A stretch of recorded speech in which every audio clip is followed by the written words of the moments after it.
Miss a new episode, CBS Monday. When U.S. Airways Flight 1549 crash-landed into New York's Hudson River, what seemed destined to be a tragedy became an extraordinary tale of success and survival.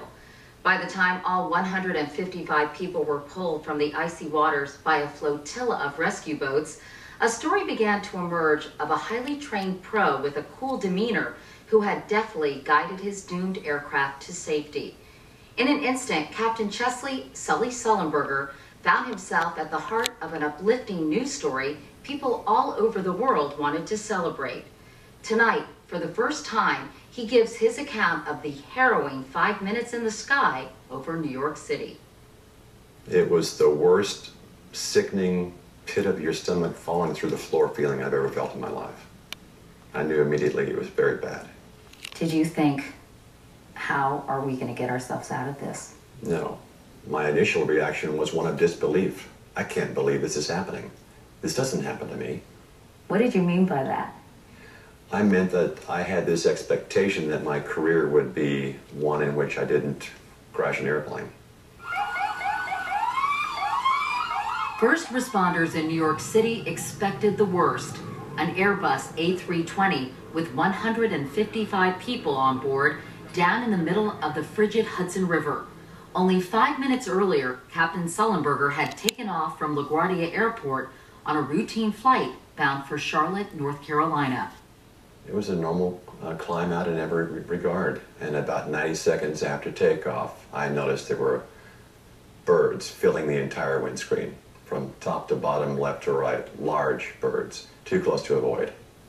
When did you realize these birds had hit the plane? Oh, you could hear them as soon as they did, loud thumps. It felt like the airplane being pelted by heavy rain or hail. It sounded like the worst thunderstorm I'd ever heard growing up in Texas. It was shocking. When did you realize that these birds had seriously damaged the aircraft? When I felt, heard, and smelled the evidence of them going into the engines. I heard the noises, I felt the engine vibrations of the damage being done to the engines, and I smelled what I described at the time, and I still would, as a burned bird smell, being brought from the engine air into the conditioning system of the airplane.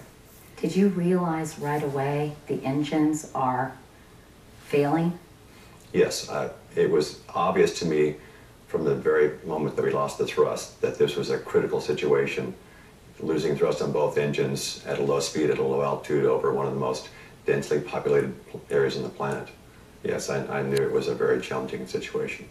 What did the aircraft itself do? It was almost a complete loss of forward momentum. The airplane stopped climbing and going forward and began to rapidly slow down. That's when I knew I had to take control of the airplane. How did you do that? I put my hand on the side stick and I said, the protocol for transfer control, my aircraft, and the first officer, Jeff, immediately answered, your aircraft. So you took control of the plane. The engines have stopped working. How do you fly a plane like that? You glide it. You use the forward momentum to provide the airflow over the wings to provide sufficient lift. What went through your head? I knew immediately that this, unlike every other flight I'd had for 42 years, was probably not going to end with the airplane undamaged on a runway. The airplane was about 3,000 feet over New York City and descending fast. 30 seconds after the engines failed, Captain Sullenberger began urgently looking for someplace to land and radioed air traffic control. And I said, Mayday, Mayday, Mayday. Cactus 1549. I hit birds, thrust, I'm helping it. It's returning back towards LaGuardia. Okay, you need to return to LaGuardia. Turn left heading up 220. 220. Stop your departure. It's got emergency returning. But you didn't return to LaGuardia. No, I quickly determined that due to our distance from LaGuardia and the distance and altitude required to make the turn back to LaGuardia, it would be problematic reaching the runway. And trying to make a runway I couldn't quite make could well be catastrophic to everyone on board and persons on the ground. And my next thought was to consider Teterboro. Once over to our right, anything in New Jersey, maybe Teterboro? Okay, yeah, off your right side is Teterboro Airport. Do you want to try to go to Teterboro? Yes. But it soon became clear he couldn't make it to Teterboro either. Turn right 280, you can land runway 1 at Teterboro. We can't do it. The only viable alternative, the only level, smooth place sufficiently large to land an airliner was the river. Was it in your sight? It was right to my left.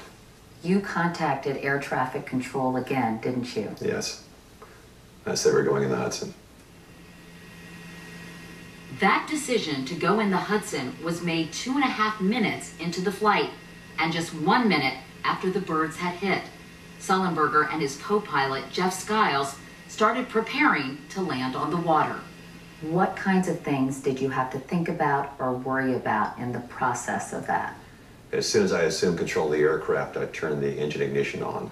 So if there was any chance of a relight, we would have gotten it automatically.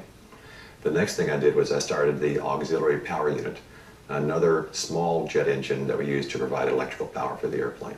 What happened when you all tried to do those things? No luck.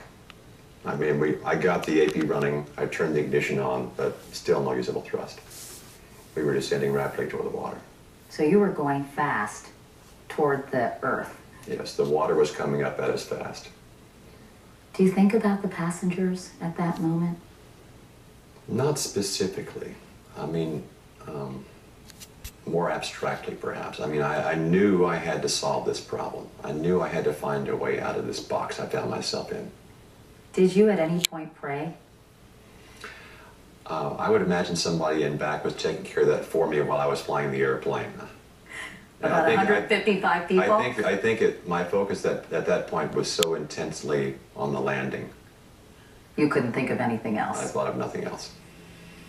There were just 3.5 minutes for Captain Sullenberger to accomplish what only a few commercial airline pilots had ever done, and he was determined to avoid the fate of this Ethiopian airliner, which landed in the Indian Ocean in 1996 and broke into pieces, killing most of the passengers on board.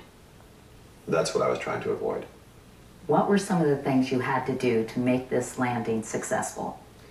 I needed to touch down with the wings exactly level. I needed to touch down with the nose slightly up. I needed to touch down at a descent rate that was survivable. And I needed to touch down just above our minimum flying speed, but not below it. And I needed to make all these things happen simultaneously. And yet you had to keep your cool. Right. The physiological reaction I had to this was strong, and I had to force myself to use my training and force calm on the situation. Was that a hard thing to do? No, it just took some concentration. Did it feel like 3.5 minutes? Yes, it did. Really? Really. It wasn't in slow motion or... I wish it had been. I might have thought about more things on the way down. Tell me what you saw from the cockpit. I saw the river ahead of me, long, wide, with boats at the south end. We were trained to land in the water near other boats to facilitate rescue. That was where the airplane was headed, and that was a good place to go. 90 seconds before hitting the water, Captain Sullenberger made an announcement to the passengers and crew. 3 simple words: brace for impact. I made the brace for impact announcement in the cabin, and immediately through the hardened cockpit door, I heard the flight attendants begin shouting their commands in response to my command to brace. Heads down, stay down. I could hear them clearly. They were chanting it in unison over and over again to the passengers to warn them and instruct them. And I felt very comforted by that. I knew immediately that they were on the same page, that if I could land the airplane, that they could get them out safely. But there was still a big if. I was sure I could do it. You were? Yes. There couldn't have been a better man for the job, a former Air Force fighter pilot who had spent nearly 30 years flying commercial aircraft, specialized in accident investigations, and instructed flight crews on how to respond to crises in the air. I think in many ways, as it turned out, my entire life up to that moment had been a preparation to handle that particular moment. That moment was captured by security cameras at 3:30 p.m. on January 15th. Flight 1549 approached the waterline and then landed in the river. Hitting the water is hard. It was a hard landing. And then we scooted along the surface for some point, and then at some point the nose finally did come down as the speed decreased, and then we turned slightly to the left and stopped. When you landed, you and the first officer looked at each other. And we said, well, that wasn't as bad as I thought. And then we quickly began doing our duties. He was running the evacuation checklist while I opened the door and commanded evacuate. Did you give yourself even a few seconds, though, to acknowledge that you had averted disaster? No, because I hadn't quite yet. And I had business to attend to. I had a job to do. What was it like for the rest of the people inside that plane? The entire crew of Flight 1549 will tell that part of the story when we come back.